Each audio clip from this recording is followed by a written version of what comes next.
tó ṣẹlẹ̀ ní psalm 88 ni wípé sáàmù ìpohùn réré ni o, lamentation psalm ni, sáàmù ẹkún ni. Ṣùgbọ́n kò kì í ṣòun nìkan ni sáàmù ẹkún. Àwọn sáàmù tó jẹ́ sáàmù ẹkún nínú sáàmù yẹn wọ́n pọ̀, wọ́n fẹ́ẹ̀ tó bí 40. But ìyàtọ̀ wà láàrin gbogbo àwọn àtẹlẹ́ yìí. Ìyàtọ̀ tó wà ń bẹ̀ ni pé àwọn tó kù tí wọ́n ń pohùn réré ẹkún tí wọ́n ń làmẹ́ǹtì nǹkan tó ń dùn wọ́n, ẹ̀ṣá àgbọ̀tọmọ Kórà tí gbogbo wọn á làmẹ́ǹtì, Dáfídì fúnra ẹ̀ gan ó máa ń làmẹ́ǹtì, but ká tó parí wọ́n á sọ̀rọ̀ nípa iṣẹ́ Ọlọ́run, nípa iṣẹ́ ọwọ́ Ọlọ́run, tàbí wọ́n á fi ìyìn wọ́n á fún Ọlọ́run nínú ẹ̀, tàbí wọ́n á rí ìmọ́lẹ̀ là ń sọ pé ọ̀rọ̀ Ọlọ́run ìlérí Ọlọ́run téèyàn lè dìmú á wà nínú ẹ̀. But ní psalm 88 kò sí yẹn, kò sí gbogbo yẹn ń bẹ̀, kò yìn Ọlọ́run ń bẹ̀, kò sọ̀rọ̀ nípa iṣẹ́ Ọlọ́run ń bẹ̀, kò sí ìmọ́lẹ̀ ń bẹ̀, kò tan ìmọ́lẹ̀ síbẹ̀. Inú òkùnkùn ni, òkùnkùn kò dẹ̀ kì í ṣe òkùnkùn pé bóyá ó lẹ́mìí mìíràn o. Ṣé mọ̀ pé níbi tí ọ̀rọ̀ Ọlọ́run ò bá ti sí òkùnkùn máa ń wà ń bẹ̀ ni, òkùnkùn máa ṣú gbogbo ibẹ̀ ni. So ìkan tí psalm 88 tó fi yàtọ̀ nìyẹn. Ó dẹ̀ sensitive nítorí pé ọ̀pọ̀lọpọ̀ ló ń là nǹkan kọjá nínú ilé Ọlọ́run o, tó jẹ́ pé a lè bú wọn wípé wọ́n ń fíìlì bí wọ́n ṣe ń fíìlì. So mo ṣe sọ pé ó sensitive, ó ní béèyàn ṣe máa kọ, ó dẹ̀ ní bí èèyàn ṣe máa take care. Torí ẹni tó wà discourage, ẹni tó ní ẹ̀mí ìrẹ̀wẹ̀sì àti ẹni tó wà depressed tó ní egbò nínú ọkàn, ìyàtọ̀ wà lára wọn o. Torí ẹni tó ní ìrẹ̀wẹ̀sì tẹ́ bá encourage ẹ̀ ó lè come out of it. Ṣùgbọ́n ẹni tó jẹ́ pé ó ní ọgbẹ́ nínú ọkàn, kò sí bẹ́ẹ̀ ṣe lè encourage ẹ̀ tó kò lè ṣiṣẹ́ o. Nítorí depression spirit ni o, spirit ni depression, kò kì í ṣe ọ̀rọ̀ pé ó kàn wà discourage. Lóòótọ́ discouragement máa ń lead to depression o, ṣùgbọ́n depression nǹkan tó lágbára ju discouragement lọ ni o. So àwọn tó bá ń go through irú ẹ̀ tó bá lọ́wọ́ wà depressed, kò ń ṣe àwọn ó ṣe eclipse nígbà mẹ́ta ó fẹ́ẹ̀lì ó dẹ̀ wà depressed ní ó ṣe depression. Tó bá fẹ́ẹ̀lì nǹkan, failure is the beginning of success. You fail and then you still come back and pass. Yóò yẹ kó fẹ́ sínú depression. Abraham Lincoln ìgbà mélòó ló contest fún presidency l'Amẹ́ríkà? Ìgbà 9 ni kó tó di pé ó win. So far he's still the best president America ní.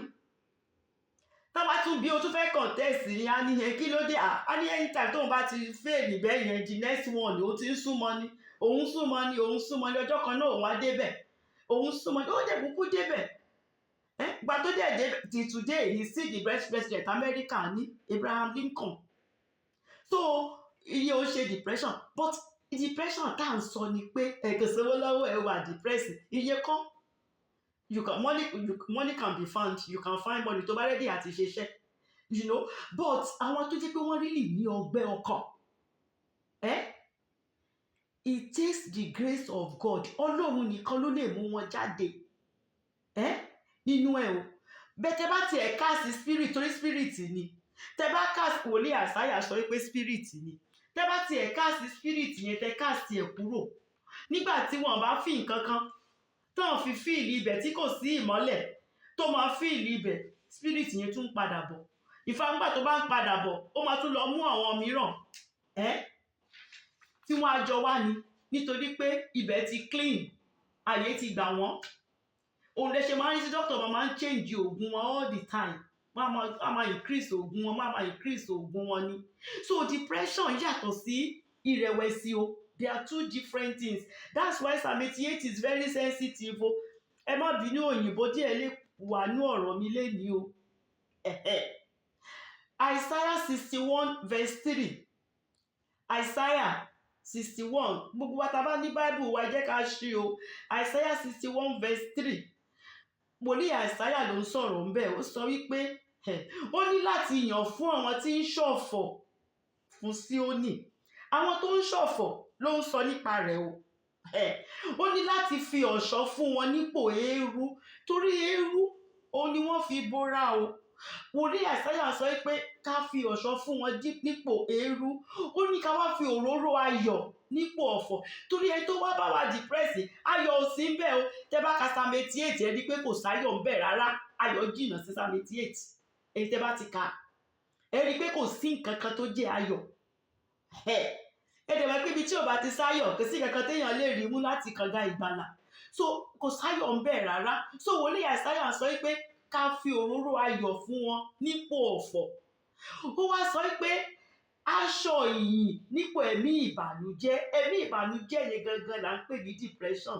spirit ni it is a spirit o tí spirit yẹn bá ti lè wọ̀ wọ́n ọkàn wọn ti gbọgbẹ́ wounded ọkàn wọn wá wà wounded but wòlíì Àìsáyà sọ pé antidote ẹ̀pà yìí pé aṣọ ìyìn ṣùgbọ́n ṣé ẹni tí inú ẹ̀ ti bàjẹ́ ẹni tọ́kàn ẹ̀ ti bàjẹ́ ṣó la máa sọ pé ó yá wá bẹ̀rẹ̀ sí ni máa gbé Ọlọ́run ga and that's the only way out o ọ̀nà kan àwọn tó ti tọ́lọ́run ti deliver from it ọ̀nà tí wọ́n gbà jáde náà nìyẹn o ọ̀nà yẹn ni aṣọ ìyìn garment of praise you give them garment of praise nípò ẹ̀mí ìbànújẹ́ ṣùgbọ́n a ti bá wọn sọ̀rọ̀ pẹ̀lú ọgbọ́n ni o pẹ̀lú ọgbọ́n lèèyàn máa fi bá wọn sọ̀rọ̀ ẹ má kàn lọ tẹ́ ẹ bá lè sọ nǹkan kan tẹ́ ẹ bá mọ̀rọ̀ tẹ́ lè sọ láti fi ràn wọ́n lọ́wọ́ ẹ dákẹ́ ẹnu yín ẹ má sọ nǹkan kan just listen to them o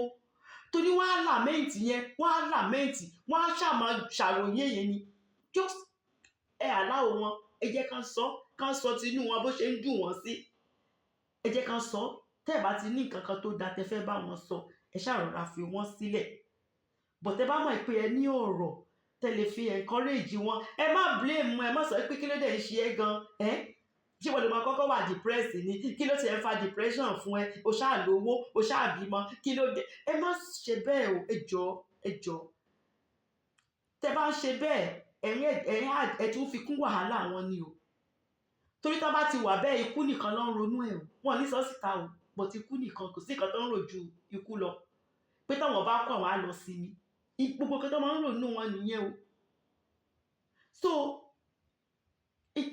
ọgbọ́n lèèyàn fi ń bá wọn sọ̀rọ̀ o ọgbọ́n tẹ́ bá ti gbọ́ tó bá ti ń là mẹ́ìtán ẹ ti mọ̀ pé ní wà depressed ẹ rọra ní sùúrù fún wọn just listen to them ni o just listen ẹ tó bá dẹ̀ mọ̀ pé òkè o òun lọ́rọ̀ tó ń fẹ́ fi encourage wọn bó jẹ́ Psalm 23 ló lè lọ́ra fi sọ pé báyìí dẹ̀ lọ́lọ́run sọ Psalm 23 o I understand what you are going through o ṣe mọ̀ ṣùgbọ́n téèyàn bá ń larú nǹkan bí eléyìí kọjá nǹkan téèyàn bá turn to and who you turn to òun ló mọ́ta o kì í ṣe pé kéèyàn kàn ra dẹ̀ jókòó síbẹ̀ ẹ̀dá kéèyàn dá nìkan wà ṣe mọ̀ ọ̀rọ̀ tó lè sùn tí wọ́n díẹ̀ nǹkan téèyàn lè sọ nìyẹn ṣùgbọ́n tẹ́ ẹ̀ bá ti mọ̀ kọ́kọ́ tẹ́ lè sọ ẹ jọ̀ọ́ ẹ kàn rọra dákẹ́ so ńgbà tí mo gbàdúrà tán lánàá pé Olúwa ẹ ràn mí lọ́wọ́ o báwo ni mo ṣe máa kọ́ Psalm 88 yìí tó máa lè yí àwọn èèyàn yín tí wọ́n á dẹ̀ tún lè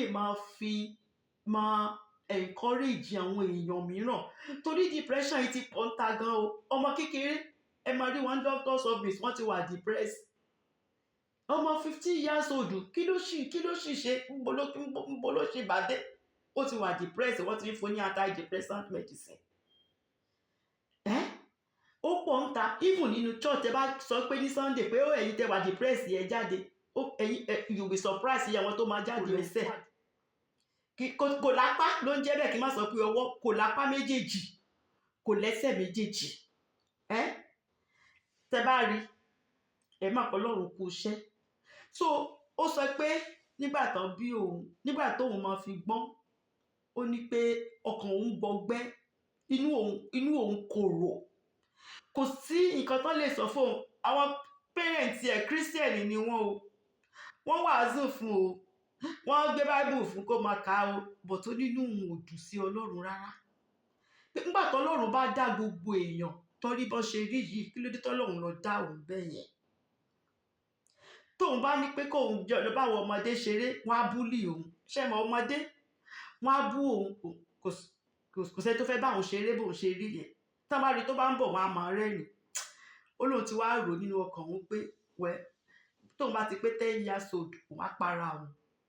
Torí kò sí nǹkan kan tóun lè ṣe láyé, kò sí nǹkan tí gbogbo èèyàn ń ṣe tóun lè ṣe. So tóun bá ti pé 10 years old, àwọn èèyàn ní bí òun bàbá òun àti ìyá òun, wọ́n á mọ̀ pé òun fúnra òun ti gbọ́n pé òun ló ń para òun, pé so òun fẹ́ commit suicide ni. Ṣùgbọ́n kó tó di pé ó ronú pé òun fẹ́ lọ para òun yẹn, pé òun fẹ́ carry kìíní out, ó kàn wo newspaper ni o, newspaper. Ó ní pé òun wá rí arọ disabled man kan tí wọ́n interview tó ṣe dáadáa láyé, tó gbogbo nǹkan àwọn tó lápá tó lẹ́sẹ̀ nǹkan tó ní gbogbo ẹ̀ tí wọ́n ṣe. Ó ní wọ́n wá bí pé pẹ̀lú bó ṣe rí kí ni nǹkan náà gangan tó lè jẹ́ kó lè ní ọkàn, tó lè jẹ́ kó lè find the purpose ẹ̀, tó fi rí nǹkan tóun fẹ́ wá ṣe nínú ayé. Kí ni nǹkan náà gan tó báwo lọ́kàn ẹ̀, báwo ló ṣe, mo fẹ́ ní Yorùbá, mo ń try àti fún ẹ mo ṣe máa sọ Yorùbá. Kí ni nǹkan tó rí, kí ló kí láyà gan tó fi rò wípé nǹkan táwọn tó lẹ́sẹ̀ gbogbo tó ń ṣe póun náà lè ṣe. Ó wá ní pé nítorí pé òun máa ń bínú sọ́lọ́run gan tẹ́lẹ̀, inú òun máa ń bàjẹ́, inú òun ò kì í dùn. Ṣùgbọ́n ọjọ́ kan kọ́ tiẹ̀ wá rò wípé after all òun lè tọ̀, òun lè jẹun fúnra òun kan lẹ́sẹ̀ ni. Àwọn kan ò tiẹ̀ lè jẹun fúnra wọn, wọ́n fóúnjẹ fún wọn ni. Òun tiẹ̀ ṣe máa dúpẹ́ lọ́wọ́ Ọlọ́run fún eléyìí tóun tiẹ̀ níná. Kóun máa dúpẹ́, òun ò dẹ̀ sí lórí bẹ́ẹ̀dì ní hospital, àwọn míì wà lórí bẹ́ẹ̀dì lọ hospital, wọ́n dẹ̀ ní gbogbo nǹkan. Òun dẹ̀ lè jẹun, òun kúkú lè wẹ̀, ẹsẹ̀ yìí nìkan náà lòun kò ní. Kóun wá bẹ̀rẹ̀ sí ní dúpẹ́ lọ́wọ́ Ọlọ́run fún eléyìí tóun ní, pé látọjọ́ yẹn láyé òun ti yàtọ̀. Òun ò focus lórí nǹkan tóun ò ní mọ́. Nǹkan tóun ní yẹn, tọ́lọ́run fi fóun yẹn, òun lòun dúpẹ́ lọ́wọ́ Ọlọ́run fún. Ìyẹn lòun fi gbogbo ọkàn òun sí. Kí lòun lè ṣe pẹ̀lú pé òun ò lẹ́sẹ̀. Ó ní bóun ṣe bẹ̀rẹ̀ ìgbésí ayé òun nìyẹn. Díẹ̀ tí gbogbo nǹkan dẹ̀ bẹ̀rẹ̀ sí ní di ṣíṣe fóun, tó dẹ̀ fi di wípé ibi tóun dé, tóun dẹ̀ ti di celebrity, pé bóun ṣe dé bẹ́ẹ̀ nìyẹn. Ní ìkìlọ̀ olóhùn náà wá ronú ara òun wípé òun ò lẹ́sẹ̀ náà, but òun ríran, òun dẹ̀ lẹ́nu, ẹnu yẹn òun dẹ̀ fi ń jẹun. Pé kí òun tiẹ̀ ṣe máa dúpẹ́ lọ́wọ́ Ọlọ́run fún yẹn náà. Orí òun ò dẹ̀ dàrú. Pé kóun náà focus sí nǹkan tọ́lọ́run fún òun, kóun gbàgbé pé òun ò lápá, pé òun ò lẹ́sẹ̀. Apá àtẹsẹ̀ yẹn nìkan náà ló kúrò, gbogbo nǹkan tó kù lòun ní. Pé látọjọ́ yẹn òun wá mú ìbànújẹ́ ọkàn, òun ò bínú sọ́lọ́run mọ́. Òun kàn bẹ̀rẹ̀ sí ní dúpẹ́ lọ́wọ́ Ọlọ́run pé Ọlọ́run mo mọ̀ kó máa nídìí tó ṣe dá òun bí eléyìí o. Kí ni ìdí náà tó ṣe dá òun bí eléyìí? Àti pé kí ló fẹ́ kóun wá ṣe nínú ayé yìí gangan. Ó lóun bẹ̀rẹ̀ sí ní súnmọ́ Ọlọ́run, òun bẹ̀rẹ̀ sí ní ka Bible. Òun wá rí wípé àwọn kan wà tó jẹ́ pé inú wọn máa ń bàjẹ́ gan, tí ọpẹ́ ọkàn wọn ti gbọgbẹ́. Pé àwọn ìwọ̀n yìí wọ́n lápá wọn lẹ́sẹ̀ o, wọ́n ní gbogbo nǹkan o. Pé òun á lọ máa wàásù fún wọn. Tó bá rí òun, eléyìí tí ìbànújẹ́ tó ṣì wà nínú ọkàn wọn yẹn á kúrò. Ó ní bóun ṣe bẹ̀rẹ̀ sí ní wàásù fún àwọn ọlọ́kàn tọ́kàn wọn tó ti bàjẹ́ bí títí ẹ̀ tẹ́lẹ̀ rí. Ó ní kóun tó wàásù fún wọn tán, tó bá tẹ̀ ti kọ́kọ́ rí òun yẹn báyìí, ìwọ́n á gbàgbé gbogbo nǹkan tó ṣe àwọn. Pé if you can be happy, tínú ẹ̀ bá lè dùn, ìwọ báyìí. Àbí wọ́n tẹ́ pé wọ́n láti gbé ẹ sórí tébù ni ká tó lè rí epo wà ń bẹ̀. O ò lápá tó lè fi jẹun fún rẹ, o ò lẹ́sẹ̀. Inú ẹ̀ dẹ̀ ń jó, dẹ̀ ń gbé Ọlọ́run ga. Wípé ọ̀pọ̀lọpọ̀ nínú wọn kọ́ rí pé wọ́n yí padà ni. Wọ́n dẹ̀ máa gba Jésù. Èmi tó ti kọ Jésù sílẹ̀ tẹ́lẹ̀, á padà wá gba Jésù. Ṣé mọ̀? pò wá rí pé wow ó máa make difference nínú ayé àwọn èèyàn yìí. Bí Nick ṣe di evangelist nìyẹn o, tó ń wàásù káàkiri. Ṣé ẹ mọ̀ pé Ọlọ́run fún Nick níyàwó? Ọmọ 4 ni Nick bí o. Nick is a great evangelist. The whole world ló mọ̀ Nick. Àlẹ́ o ti travel lọ 70 countries as àdìgbà tí mo ti check lórí Nick last year. Nick writer ni o, ni ó make New York o. Àwọn ìwé tó kọ, gbogbo ìwé ẹ̀ ló ń tà. Ó wọ́n encourage àwọn èèyàn àìmọye ọ̀pọ̀lọpọ̀ tí ìbá ti commit suicide bọ̀ torí pé Nick ló ń wàásù fún wọn. Tó bá ti rí Nick báyìí ó tán, ìrònú wọn tẹ́lẹ̀ wọ́n gbàgbé ẹ̀, wọ́n kúrò lórí ẹ̀ ni. Pé tí ní irú ẹni báyìí bá lè máa dùn sọ́lọ́run, kí ló wá dé táwọn bínú sọ́lọ́run? Kí ló dé? Wọ́n lápá wọn lẹ́sẹ̀, wọ́n bímọ, ìmí gan lọ́kọ, wọ́n níṣẹ́. Kí wá di problem wọn gan tí irú èèyàn bíi eléyìí tí yẹn bá lè máa dùn sọ́lọ́run? Nick nísìnyìí film producer ni o, ó ti ẹ̀ṣẹ̀ release film kan sí tó yẹ pé wọ́n máa bẹ̀rẹ̀ sí ní gbé jáde ní September this year. No limbs, no limit. Pé the fact pé òun ò ní limb kò mí pé limit wà, pé ní kò sí limit o, because òun breakthrough. Àwọn tó ń bí pẹ̀lú ọwọ́ pẹ̀lú ẹsẹ̀ gbogbo tán jọ bí wọn, gbogbo wọn Nick ló ràn wọ́n lọ́wọ́ o. Nick ló ràn wọ́n lọ́wọ́ o. You know why? Because Nick decide wípé Ọlọ́run yóò ṣẹni tó ń bínú sí. Èèyàn ò lè bọ́ Ọlọ́run bínú. Ṣé èèyàn lè máa bọ́ lọ́wọ́ orí ẹ̀ bínú ni? Èèyàn ò lè bọ́ Ọlọ́run bínú. Àfi kéèyàn rọra kó rọra ọgbọ́n ni kéèyàn máa fi dí pẹ̀lú Ọlọ́run. Ọlọ́run ò tí ì ṣe léè fún mi, Ọlọ́run ò tí ì ṣe léè fún mi, you are depressed. Èyí tó Ọlọ́run ti ṣe ń kọ́kọ́ bẹ̀rẹ̀ láti bẹ̀. Mi ò bú ẹni tó bá wà depressed, ẹ jọ̀ọ́ ẹ má ṣì mí gbọ́ o. Torí ẹ̀ mo ṣe sọ pé Psalm 88 wà very sensitive o. Torí pé ẹni tó wà depressed tó jẹ́ pé ó ti lọ́lẹ̀ ní gidi tó bá ń gbọ́ sọ pé wọ́n appreciate.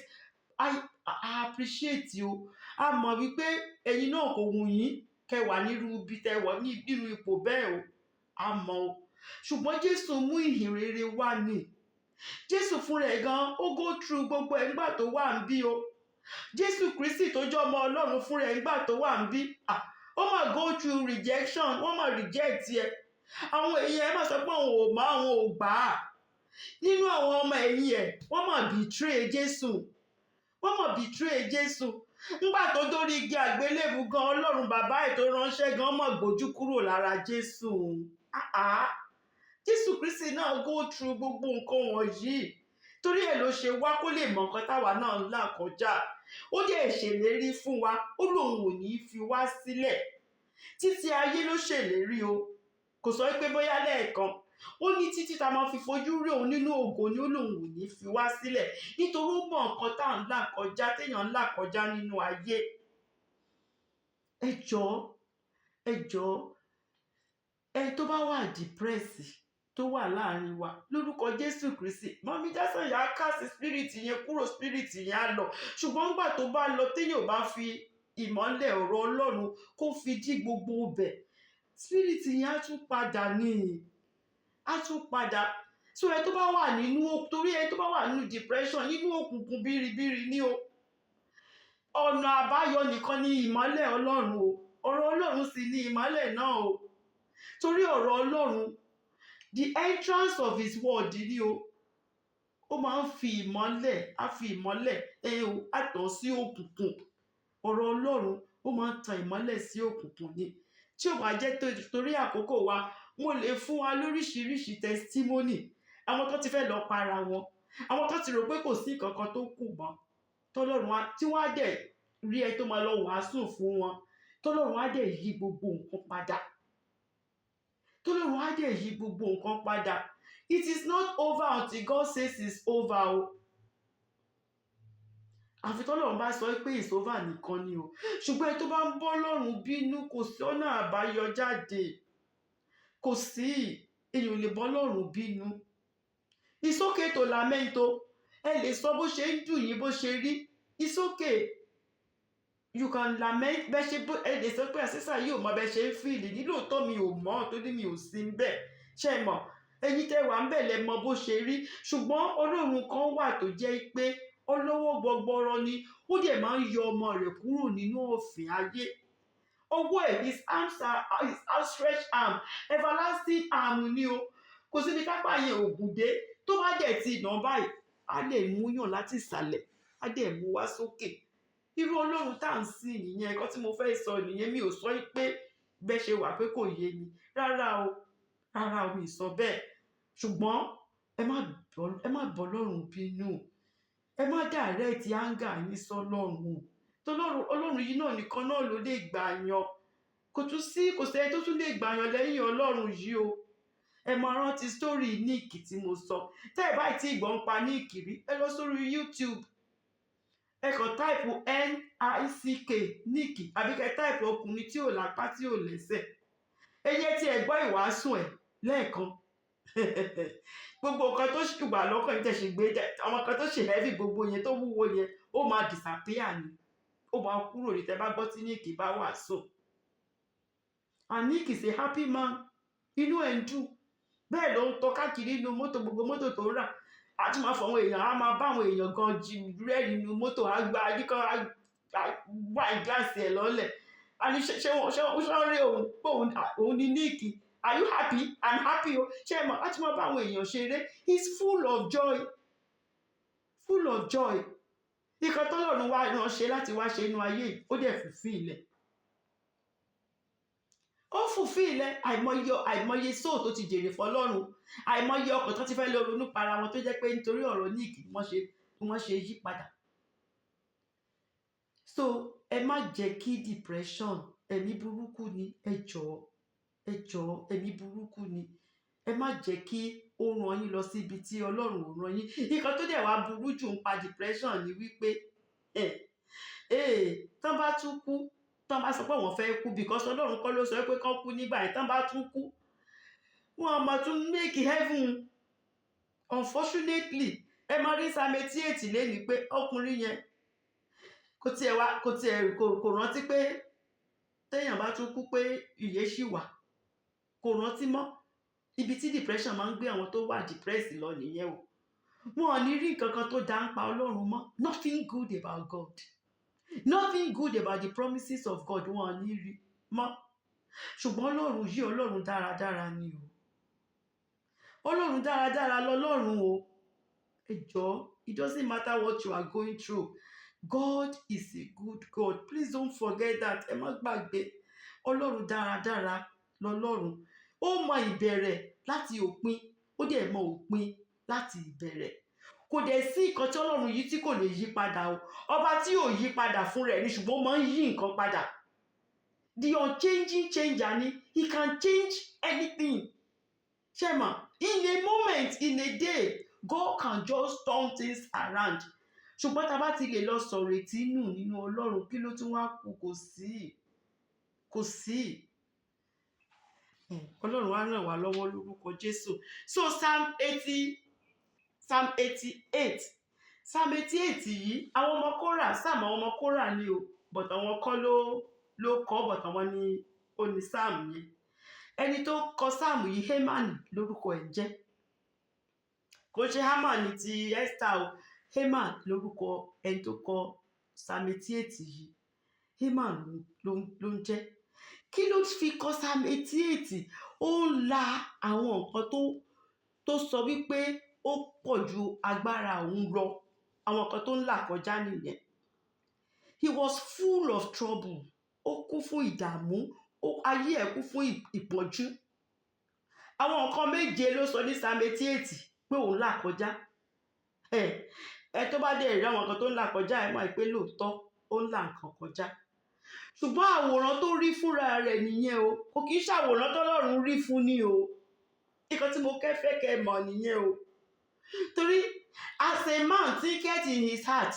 so is he o bí a bá ṣe ń rò nínú ọkàn ara wa bẹ́ẹ̀ lèèyàn ṣe rí o kò mí pé nǹkan tọ́lọ́run ń rò nípa ẹni yẹn pòun nìyẹn o Proverbs 23:7 ló sọ bẹ́ẹ̀ bí èèyàn bá ṣe ń rò nínú ọkàn ara rẹ̀ bẹ́ẹ̀ ni bẹ́ẹ̀ lè nìyẹn ṣe máa rí bọ̀ ní òmí pé nǹkan tọ́lọ́run sọ ń pa ènìyàn nìyẹn no so ó sọ pé àwọn nǹkan méje lòun là kọjá ó lóun wà nínú àìsàn ara àìsàn pé àìsàn ń ṣe òun àìsàn ara ń ṣe òun ó ní òun wà ní ìnira ọkàn tó jinlẹ̀ ọgbẹ́ ọkàn ìyẹn náà ń pè ní depression ìbànújẹ́ ọkàn ó ní nǹkan tóun là kọjá nìyẹn ọkàn òun àìsàn tó dẹ̀ ṣòro ó wò jù òun nìyẹn òun ni tọkàn yẹn òun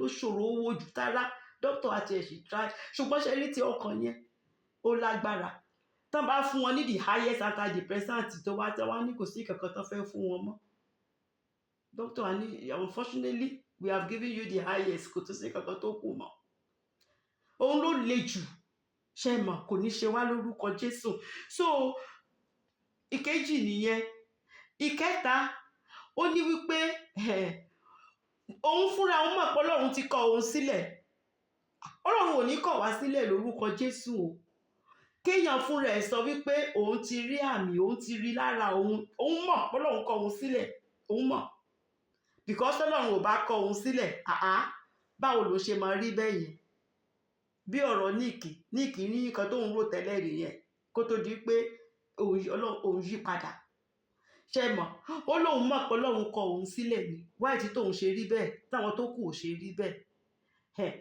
ìkẹrin ó ní wípé òun ti rí ìpọ́njú yìí kò ṣe pé ó ṣe ń ṣe òun láti gba ewé òun wá ní o pé láti gba ewé òun ni kì í ṣe pé ojúṣe ń pọ́n òun pé trouble wàhálà tóun wà nú ẹ̀yẹ kì í ṣe pé ó ṣe dé o pé láti gba ewé òun ni o pé tóun ti wà lẹ́nu ẹ̀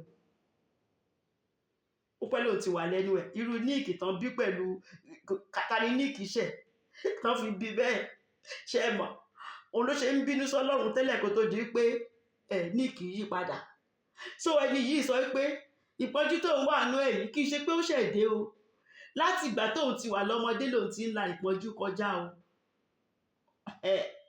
so long suffering ló ń jẹ́ bẹ́ẹ̀ ìkarùn-ún ó ní òun tiẹ̀ ti mọ̀ pé òun ti súnmọ́ bòjì o òun ti mọ̀ pé ikú ló máa parí ọ̀rọ̀ òun fúnra ẹ̀ ló ń sọ bẹ́ẹ̀ o Ọlọ́run ò sọ bẹ́ẹ̀ o ìkan tó ń rò lọ́kàn ẹ̀ nìyẹn o pé òun ti súnmọ́ bòjì ikú o ó ní àwọn ìkẹfà ó ní àwọn ọ̀rẹ́ òun tó jẹ́ ọ̀rẹ́ òun tímọ́tímọ́ ó ní wọ́n ti kọ òun sílẹ̀ kò sọ pé àwọn ọ̀rẹ́ ló kọ òun sílẹ̀ nìkan ó ní Ọlọ́run ló jẹ́ kán kọ òun sílẹ̀ o gbogbo ìbínú ẹ̀ áńgà ẹ̀ Ọlọ́run ló dàrẹ́ẹ̀tì ẹ̀ sí gbogbo tó ń ṣẹlẹ̀ sí Ọlọ́run ni is God is God is God is God kò sọpọ́tà kankan ṣe òun o kò sọpọ́tà ṣùgbọ́n Ọlọ́run ni ó ní àwọn ọ̀rẹ́ òun tó kọ òun sílẹ̀ ó lọ́lọ́run ló jẹ́ káwọn ọ̀rẹ́ òun fi òun sílẹ̀ nígbà tí ẹ tó bá ti wà depressed àwọn èèyàn máa ń sá fún wọn because misery loves company bí ọ̀rọ̀ Amẹ́ríkà ni o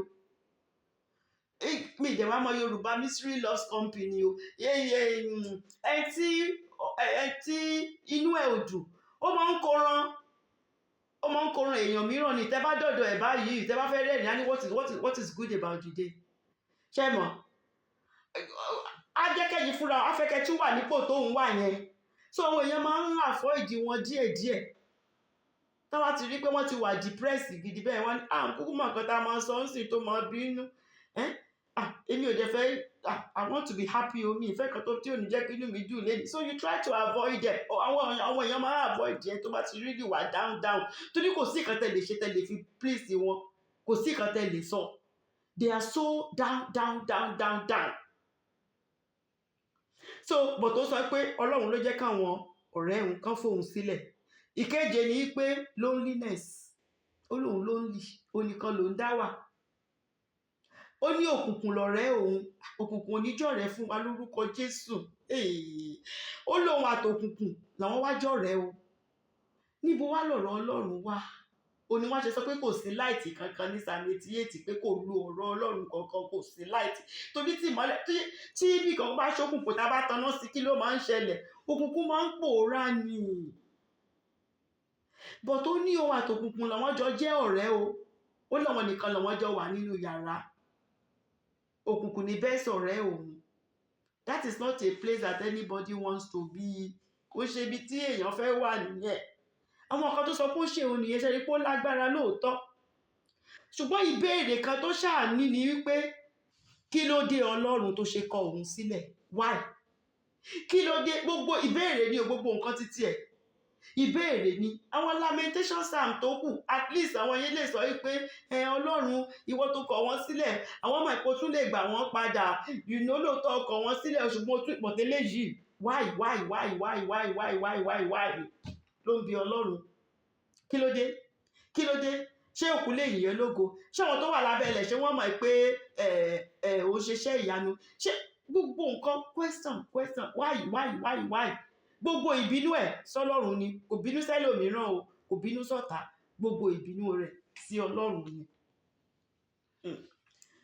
Ṣé rí ó kàn máa ń di ó máa ń lágbára díẹ̀, but ẹni tó bá wà depressed, tá bá mọ ẹni tó wà depressed, táwọn bá tiẹ̀ lè kọ orin táwọn lè kọ orin ìyìn Ọlọ́run torí wọ́n á sọ fún yín pé kí Ọlọ́run náà fẹ́ ṣe fún wọn táwọn bá ti wà depressed. Wọ́n lè jẹ́ ẹni tó nígbàgbọ́ tẹ́lẹ̀ tán ní faith tẹ́lẹ̀, but faith yẹn ti lọ.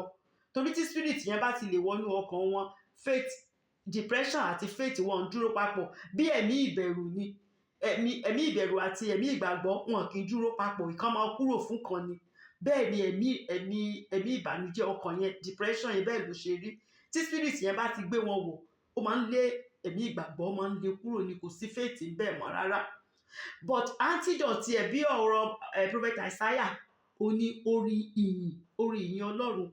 Tẹ́ bá lè rọra máa bá wọn play orin, bójú orin Benny Hinn, bójú orin Nathaniel Bassey, ẹ rọra kó má láòdù, ẹ rọra máa fi kán máa gbọ́, kí spirit wọn máa gbọ́ díẹ̀díẹ̀.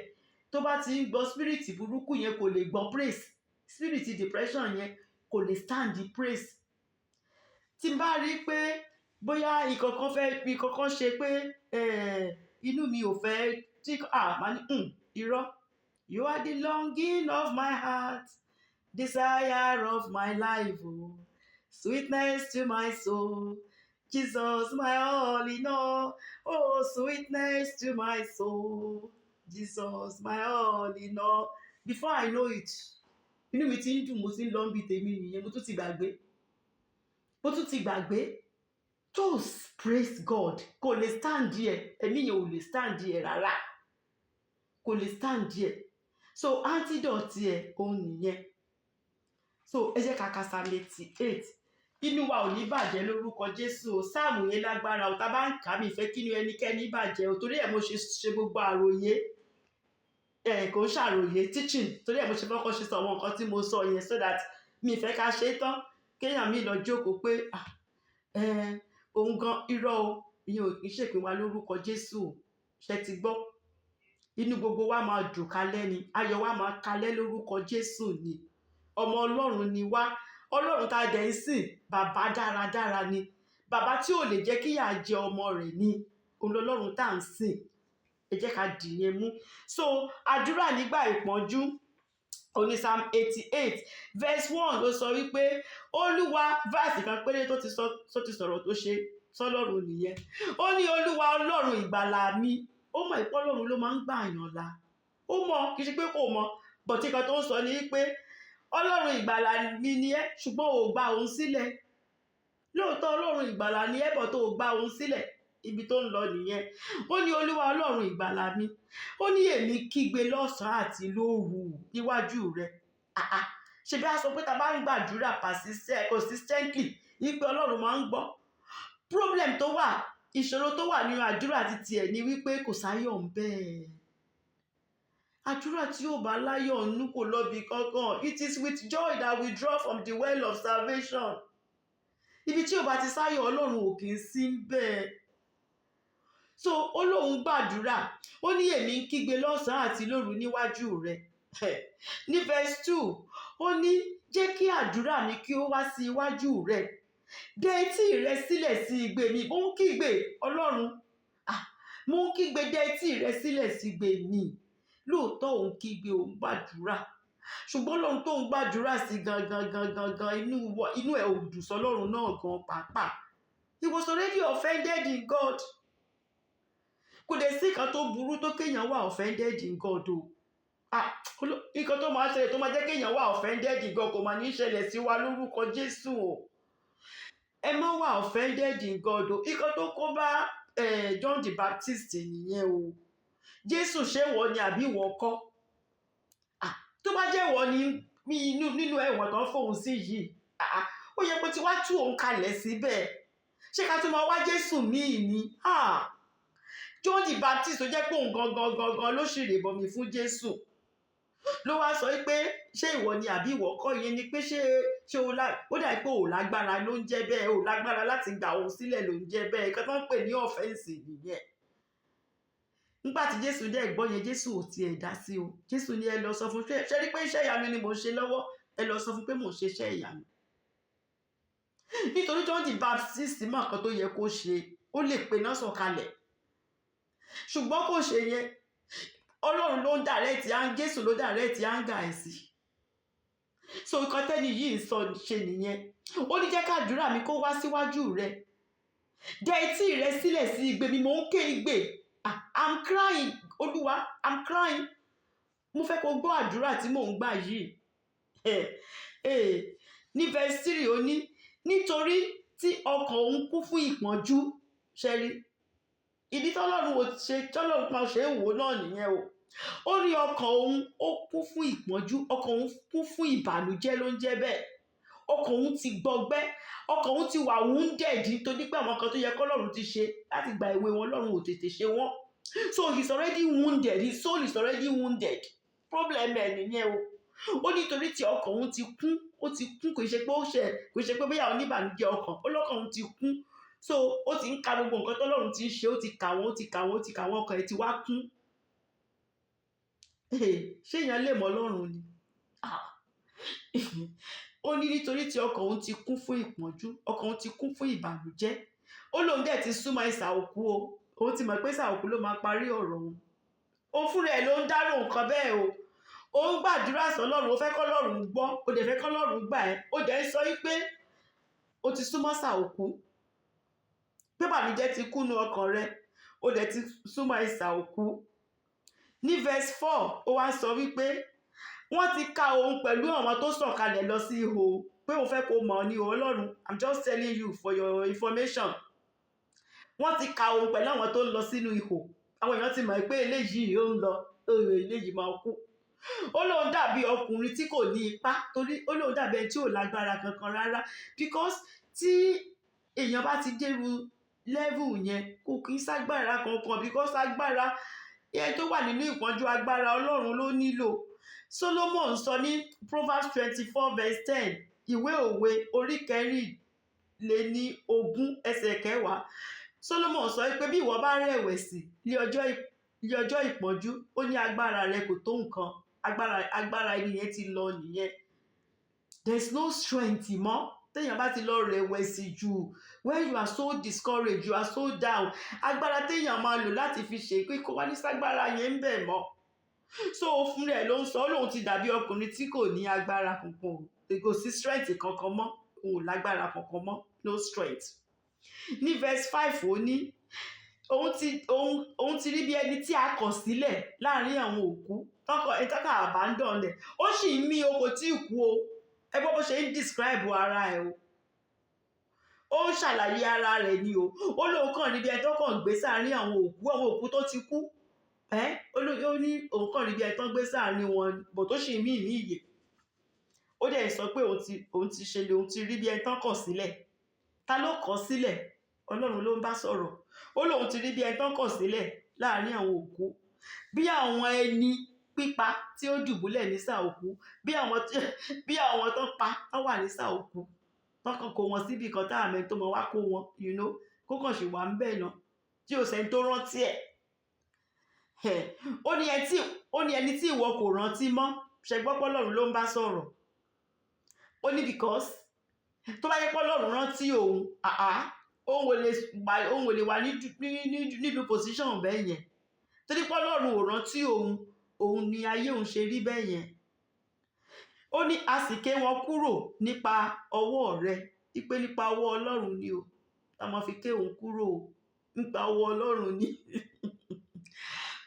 ò sọ kankan fún o gbogbo eléyìí ló ń sọ gbogbo nǹkan tọ́lọ́run ṣe o fún ara ẹ̀ ló ń sọ o àníkan tó dẹ̀ máa ń ṣẹlẹ̀ sáwọn tó bá wà ní depression tẹ́ bá lísì sí wọn nígbà tán bá ń làmẹ́ǹtì gbogbo nǹkan tó ń ṣe wọ́n ọlọ́run ni ò jẹ́ kí lè ṣe ọlọ́run ni ò ṣe ká ní pé ó ti rí bí eléyìí ni ohun ìbámu ti ṣe ká ní you listen to them anger wọn ń bínú sọ̀tá wọn sọ pọ́tà kan wà ń bí kankan why is God not doing this kí ló dé tọ́lọ́run fi abandon wọn if there is God ẹ tó ti jẹ́ born again tẹ́lẹ̀ a máa sọ pé tọ́lọ́run bá wà lóòótọ́ ó ti jẹ́ born again tẹ́lẹ̀ o á dẹ̀ máa sọ pé bọ́lọ́run bá wà lóòótọ́ so ó sọ pé ọlọ́run ló ké wọn kúrò pé nípa ọwọ́ ọlọ́run ni o nípa ọwọ́ ọlọ́run ni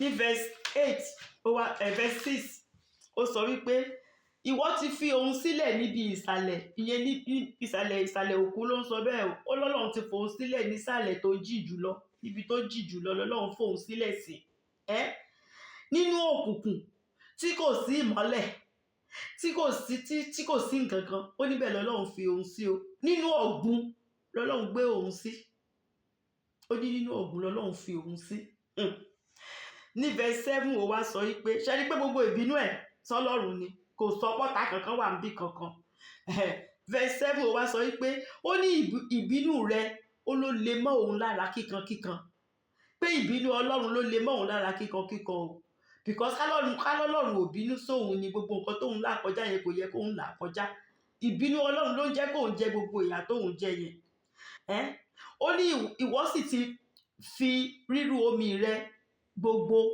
bá òun jà mo sọ́rí mi lè sọ pé mi lè lo Psalm 88 fún èmi so but ó yé wa bí mo ṣe ń kà so ó sọ pé even rírú omi ọlọ́run gbogbo ó bá òun jà ni gbogbo nǹkan ọlọ́run ló bá òun jà sẹ́là ó ní ká lọ ronú sí nǹkan tó ń sọ yẹn ìyẹn ni pé ìbínú ọlọ́run ó wúwo lórí òun gan ni o ọlọ́run rọ̀jò ìbínú léun lórí ló ń jẹ́ bẹ́ẹ̀ òun ló ti sọ pé ká lọ ronú sí pé ọlọ́run rí lè rọ ìjò ìbínú léun lórí because tí ò bá jẹ́ bẹ́ẹ̀ kí ló dé tí òun fi ń là nǹkan tóun là yìí kọjá why àwọn tó kù ò lárú ẹ̀ kọjá why tóun ṣe ń là kọjá nígbà tó ìbínú ọlọ́run kàn ń rọ̀jò ìbínú ẹ̀ ó kàn ń rọ̀ léun lórí ni ní verse 8 ó ní ìwọ ti mú àwọn ojúlùmọ̀ òun jìnnà sí òun o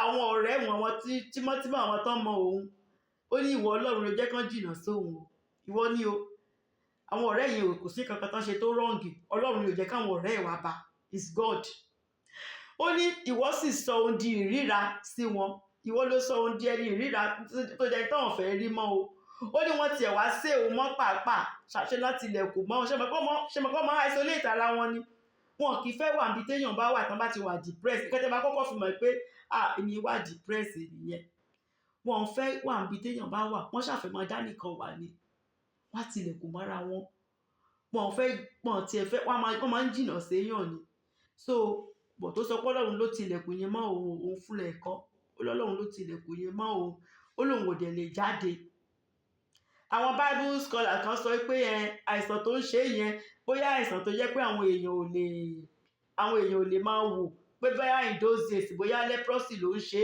pé bóyá nǹkan tó ṣe sọ pé ọlọ́run tilẹ̀kùn mọ́ òun ò lè jáde nìyẹn èmi ò rí yẹn kà nínú bible ó lè jó òótọ́ ọbọ̀ tèmi ò rí yẹn kà ṣe mọ̀ kan tí mo kàn ṣáà rí kà ní pé ó sọ pé ọlọ́run ló sọ òun di ìríra sí àwọn ènìyàn ọlọ́run ló sé òun mọ́ òun adẹni tí kò lè jáde ní verse 9 ó wá sọ pé ó ní ojú òun káàánú nítorí ìpọ́njú ìyẹn ní pójú òun ti rẹ̀wẹ̀sì nítorí ìpọ́njú ló ń jẹ́ bẹ́ẹ̀ pé ojú òun ti yàtọ̀ pátápátá ìrẹ̀wẹ̀sì ti kúnnú ayé òun tó bá ti rójú òun ti mọ̀ wípé ó pẹ́ tójú ti ń pọ́n ẹni yìí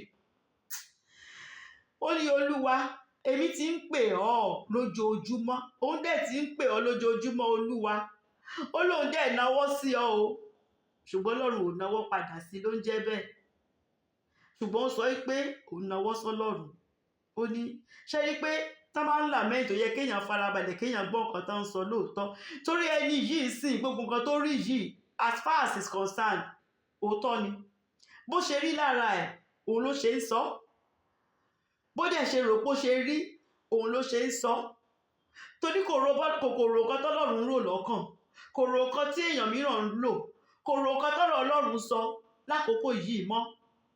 Nǹkan tó ń ṣe é lára òun ló ń sọ, àwòrán tó ń rí picture ara ẹ̀ òun ló ń sọ, òun ló ń sọ wípé so ojú ti rí rẹ̀wẹ̀sì o, ó ní ṣùgbọ́n mo pè ẹ́ o, lójoojúmọ́ lòun pè ọ́, òun dẹ̀ náwó sí ọ, ṣùgbọ́n kò sí kankan tó rí. Ó continue ní verse 10. Ìbéèrè ẹ máa gbọ́, ó wá sọ fọ́lọ́run wípé ṣé ìwọ ò fi iṣẹ́ ìyanu rẹ hàn nínú òkú ni? Pé òun ti gbàdúrà sí ẹ ò dáhùn, ṣé tó ń bá wá kú ń sìn tó lóun ti mọ̀ pé òun máa kú, ṣé tó ń bá wá kú yẹn ṣé wàá bá lọ mọ ṣiṣẹ́ ìyanu nínú ìsàlẹ̀ òkú ni? Ọlọ́run ló ń bá sọ̀rọ̀. Ìbéèrè ni o, ẹni pé question mark wà ń bẹ̀. Ọlọ́run mò ń bi ẹni o, ṣé tó ń bá kú ṣó fẹ́ wàá máa ṣiṣẹ́ ìyanu nínú òkú ni? Ṣé àwọn òkú ṣé wọ́n lè dìde kí wọ́n sì máa yìn ọ́ bí? Ṣé àwọn tó ti kú tó ti lọ yẹn tó ti wà nísàlẹ̀ òkú pé ṣé wọ́n á wá dìde, ṣé wọ́n á wá máa yìn ọ́ ni? Ṣé ni kó ti ní problem pẹ̀lú eternal salvation sí nísìnyí, kò tiẹ̀ rò pé tí ọmọ Ọlọ́run bá kú pé ọ̀run kan ṣì wà pé ká ṣe lọ máa yin Ọlọ́run ń bẹ̀, gbogbo yẹn at least even in the Old Testament David sọ, eventually Job fúnra ẹ̀ gan gbà wípé lóòótọ́ ibì kan ṣì wà tá à ń lọ. Níbẹ̀rẹ̀ Job náà bẹ̀rẹ̀ sí ní sọ̀sọ̀kúsọ bíi ti ẹ̀yìn náà o, bọ̀ nígbà tó Job mọ́ fi pàdé Ọlọ́run tán, ohun Job yàtọ̀. Job fúnra ẹ̀ gan mọ̀ pé òkè ibì kan wà téèyàn bá kú téèyàn tún ń lọ lọ́dọ̀ Ọlọ́run, but òun sì ó ti wá kò tiẹ̀ kò ro gbogbo yẹn mọ́. Ó ní pé ṣáwọn òkú lè dìde kán dẹ̀ máa yìn ọ́ bí? Ní verse 11 ó ní ṣé a lè máa fi ìṣeun ìfẹ́ rẹ hàn nísà òkú bí?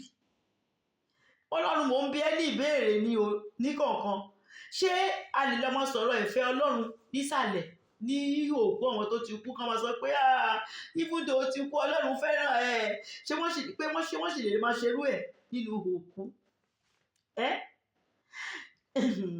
Ó ní tàbí òtítọ́ rẹ nínú ìparun, ṣé ẹ tó bá ti parun tán ṣé wọ́n lè máa sọ̀rọ̀ òtítọ́ rẹ ń bẹ̀ pé God is a faithful God o, God is faithful, God is too faithful to fail, pé ṣá lè lọ máa sọ irú ẹ̀ mọ́ lọ́dọ̀ àwọn tó bá ti parun, pé kò bá mọ̀. Pé mo ń bi ẹ́ ní Ọlọ́run because káyọ̀ ti ṣe nǹkan látọjọ́ ẹ̀ ní gbogbo eléyìí kò ní ṣẹlẹ̀, but torí pé ò ṣe nǹkan kan, that's why I'm asking you all these questions. Ní verse 12 ó ní a lè mọ iṣẹ́ ìyanu rẹ ní òkùnkùn bí?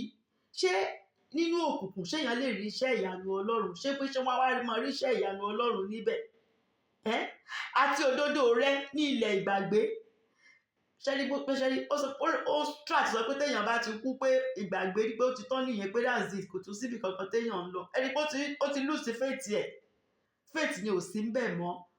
Ó ti ń doubt eternal salvation, ó ti ń doubt ẹ̀ pé because Ọlọ́run tóun wà ń bí tí òun lápọnjú kọjá tí kò gbà òun là tí kò ṣe nǹkan kan, ṣé tóun bá wá kú tán ṣé òun á ṣẹ̀wá lọ bá Ọlọ́run rere kan pé Ọlọ́run tí ó tọ́jú òun tí ó dá sóun bí, he is not going to do anything tóun bá kú tán, pélé ìgbàgbé nìyẹn. Ṣé rí, this person was a person of faith tẹ́lẹ̀ kó tó di pé ìpọ́njú yẹn tó fi wá fi mú gan, tó fi wọ ọkàn ẹ̀ tọkàn rẹ̀ tó fi wúwo. Ẹ jẹ́ kí n fún wa ní àpẹẹrẹ kan. Ṣé irú bó ṣe ń bi Ọlọ́run ní ìbéèrè yìí pé ṣé òkú lè yìn ẹ́ lógo, ṣé wọ́n lè sọ̀rọ̀ òtítọ́ rẹ nínú ìsàlẹ̀ òkú, ṣé wọ́n lè ṣe? What if tó bá rọra sọ wípé màá fọwọ́ mi yìn ọ́ lógo, màá fohùn tí mo ní yìn ọ́ bàbá, èrè kí ló lè jẹ́ fún mi nígbà tí mo bá ti wọ̀nú ilẹ̀ lọ, erùpẹ̀ ilẹ̀ kò lè yìn ọ́ lógo bàbá mímọ́. Èwo lẹ rò pé ní Ọlọ́run máa jù sínú méjèèjì? Ṣé rí, ẹ tó bá mọ Ọlọ́run bó ṣe ń approach Ọlọ́run nìyẹn. Ọlọ́run ò ṣe ń ta lè máa question Ọlọ́run ò ń ṣọmọ ọ̀dọ̀ wa o. he is the almighty o. He is the almighty. Ọgbọ́n lèèyàn lè fi lọ síwájú Ọlọ́run kọ́lọ́run kó ṣàánú fún wa, kì í ṣe ká máa bi Ọlọ́run ní ìbéèrè kí ló dé Ọlọ́run, èló lẹ̀ san fọ́lọ́run lóṣù. How much are you paying him that you are questioning him? Well, ní verse 13 ó wá sọ wípé ṣùgbọ́n ìwọ ni mo kígbe sí o, kò ever sọ wípé mo gbẹ́kẹ̀lé ẹ o. Ẹ máa wo gbogbo Psalm 88 o. Ṣé àwọn tó làmẹ́ǹtì tó kù wá sọ pé ìwọ ni mo ṣáàdé gbẹ́kẹ̀lé, but òun sọ pé mo kígbe sí ẹyẹ ló tẹnu mọ́. Why Ọlọ́run, kí nìdí mo kígbe sí ẹ àwọn kan tó tẹnu mọ́ nìyẹn. Mo kígbe sí ẹ ò dẹ̀ dáhùn. Kí nìdí? Kí ni tóun bá ti kú tán kí ló wá kù, kí ló ṣẹ̀fẹ̀ ṣe lẹ́yìn tóun bá ti kú tán? Gbogbo nǹkan tó ń sọ fọ́lọ́run nìyẹn. So ó ní ṣùgbọ́n ìwọ ni mo kígbe pè Olúwa, àti ní kùtùkùtù òwúrọ̀ lè àdúrà òun yóò ṣáájú rẹ̀. Láràárọ̀ ló ń gbà o, kì í ṣe pé òun ò gbàdúrà o, kẹ má rò pé òun ò gbàdúrà. Òun gbàdúrà o, and it's a good thing lóòótọ́ kéèyàn gbàdúrà, ṣùgbọ́n ó lóun ò ré sí àdúrà. Nǹkan tó ṣe é nìyẹn. Àdúrà tí kò sí trust, tí ò sì gbẹ́kẹ̀lé nínú Ọlọ́run. Àdúrà tí ìwọ kan ti mọ̀ nínú ọkàn rẹ wípé òkúkú máa kú. Kàṣà to fulfill all righteousness, wọ́n ní ká máa gbàdúrà. Ṣé òun gbàdúrà ni? Bó tó kọ ẹ fúnra ẹ gan ò sí inú àdúrà yẹn, lóòótọ́ òun gbà á judiciously. Òun tó bá jí láàárọ̀ òun gbà á lálẹ́. Bó tí wọ́n fúnra ẹ gan ò ti ẹ̀gbàgbọ́ pé Ọlọ́run lè ṣe nǹkan kan.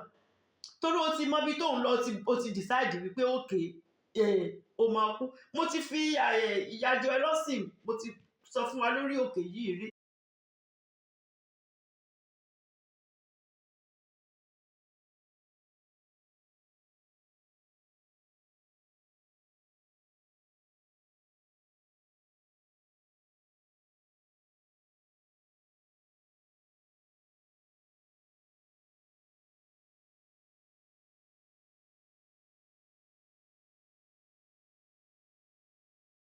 Èèyàn mi dókítà á sọ fún ìbànújẹ́ ti dé, kò trust Ọlọ́run mọ́, ó gba dókítà gbọ́ ju Ọlọ́run lọ.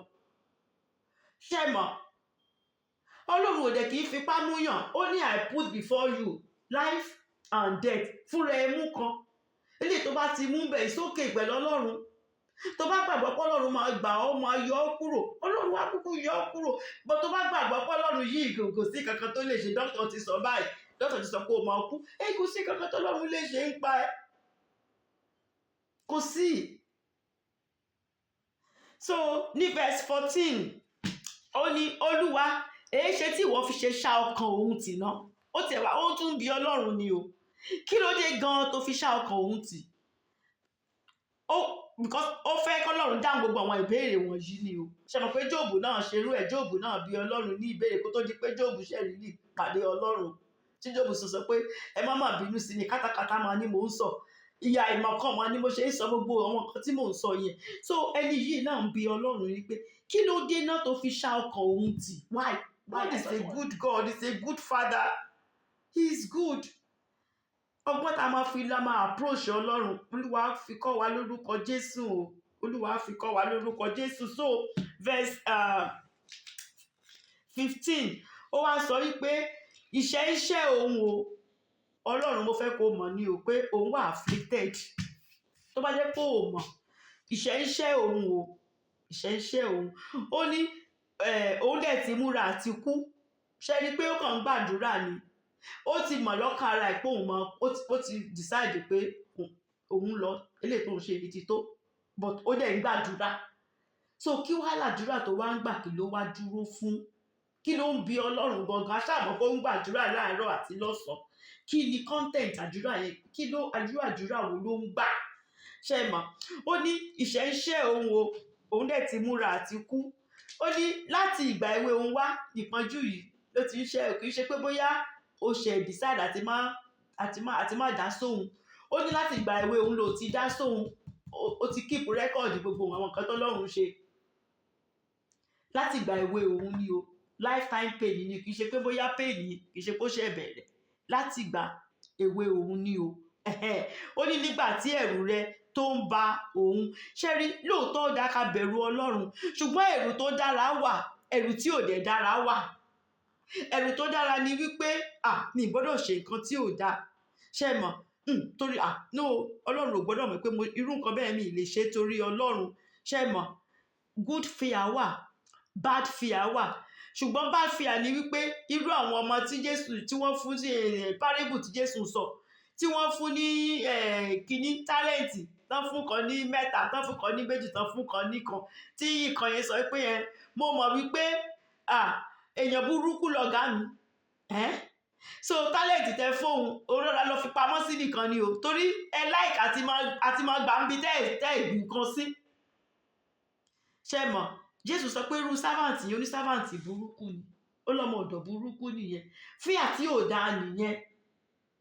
Irú fíà tí ò dáa yẹn òun ni ẹni yìí ní.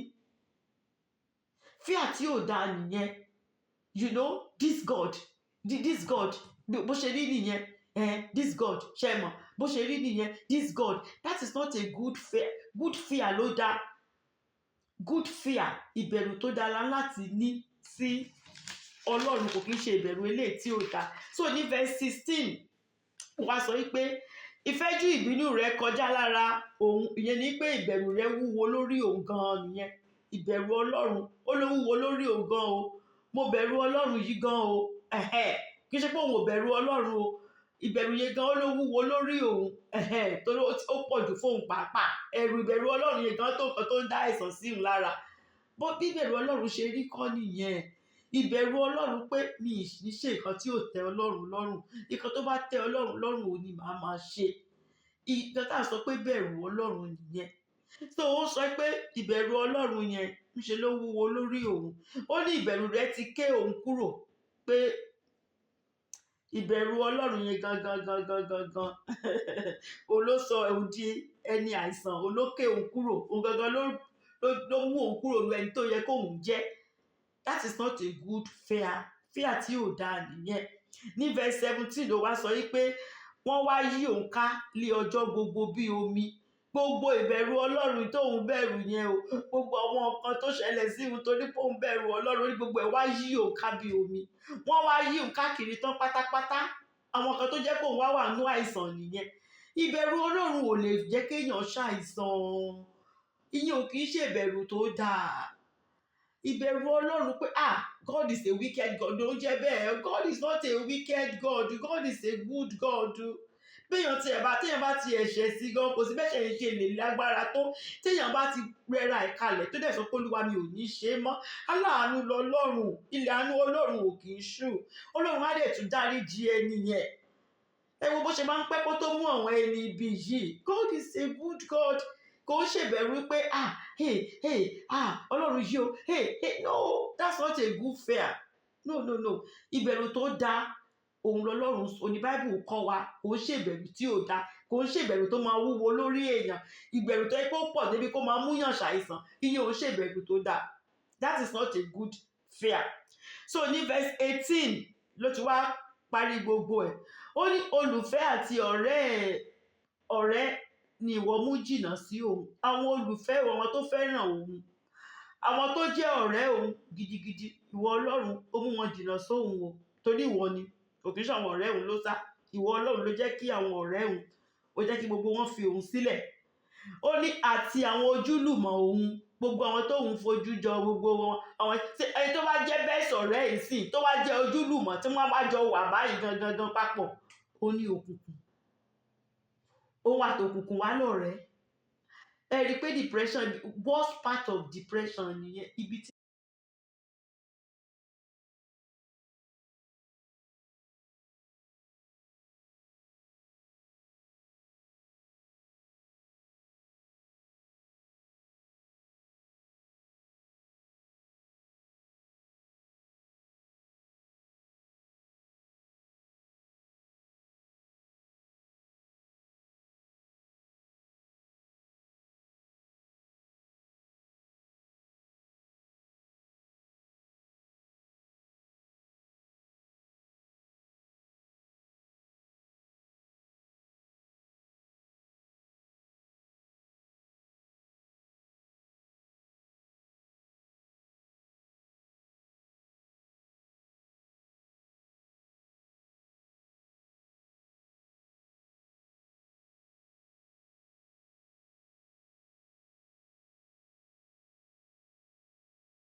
up pẹ̀lú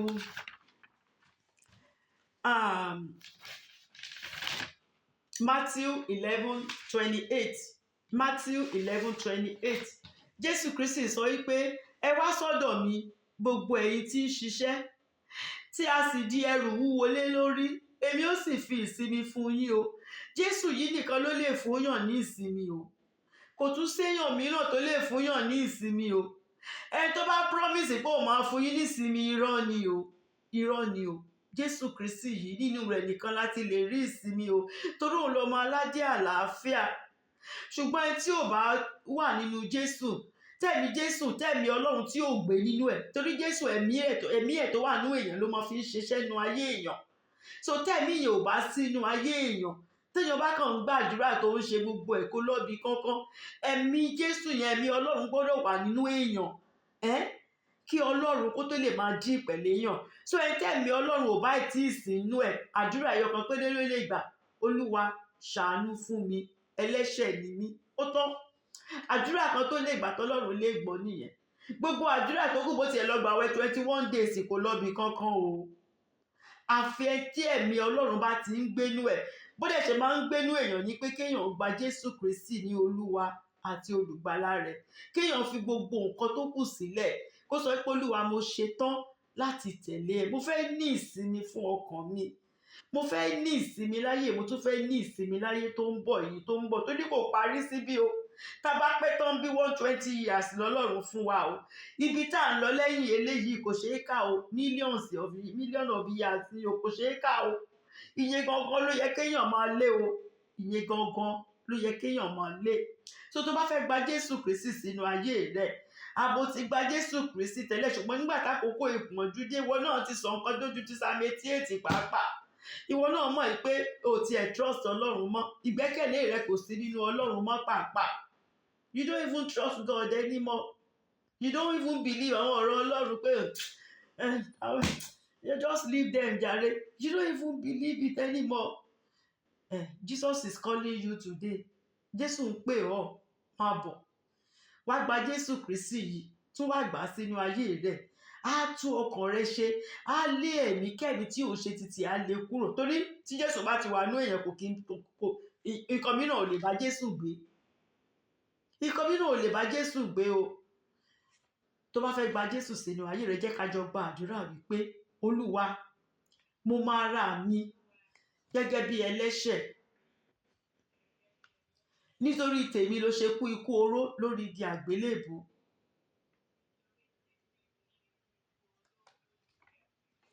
Mo gba Jésù Kristi ní Olúwa àti olùgbàlà mi. Fi ẹ̀jẹ̀ rẹ fi wẹ gbogbo ẹ̀ṣẹ̀ mi mọ́ pátápátá.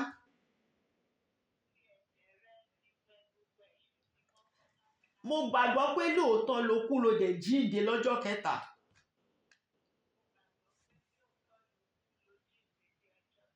Èmi náà fẹ́ bá ọ jíǹde. Kọ orúkọ mi sínú ìwé ìyè. Ẹni tó bá dẹ̀ sọ láti ọkàn rẹ̀, tó dẹ̀ gbàgbọ́, tó fẹnu ara rẹ̀ sọ, ó dẹ̀ gbàgbọ́ nínú ọkàn rẹ̀, ó dẹ̀ ṣetán lóòótọ́ láti fi ayé èṣù ẹ̀ṣẹ̀ sílẹ̀, láti gbé àgbélébùú yìí, láti máa tẹ̀lé Jésù Kristi. Wípé mi ò kì í ṣe tara mi mọ́ látèní. Jésù Kristi ti fẹ́ mi níyàwó. Orúkọ Jésù ni mò ń jẹ́. Mo ti di ẹni àtúnbí, mo ti di ẹni ọ̀tọ̀ tó dẹ̀ ń tẹ̀lé Jésù Kristi. Jésù á dẹ̀ kọ orúkọ rẹ sínú ìwé ìyè. Lọ́jọ́ náà gbogbo wa á ríra wa, ayọ̀ mọ́ra wa. Wọ́n á kọ́ mansion ti tiẹ̀. Àjọ sọ wípé lóòótọ́ o, gbogbo wa lájọ méèkì ẹ̀ lórúkọ Jésù. Bó ṣe máa rí nìyẹn o. Thank you, Lord Jesus Christ. Mo ti ṣèlérí láti sin Jésù. Mo ti ṣèlérí láti sin Jésù. Mo ti ṣèlérí láti sin Jésù. N ò ní padà. N ò ní padà. Ní padà sí ibi wa mọ́ lórúkọ Jésù. Thank you all. The Lord bless you in Jesus' name.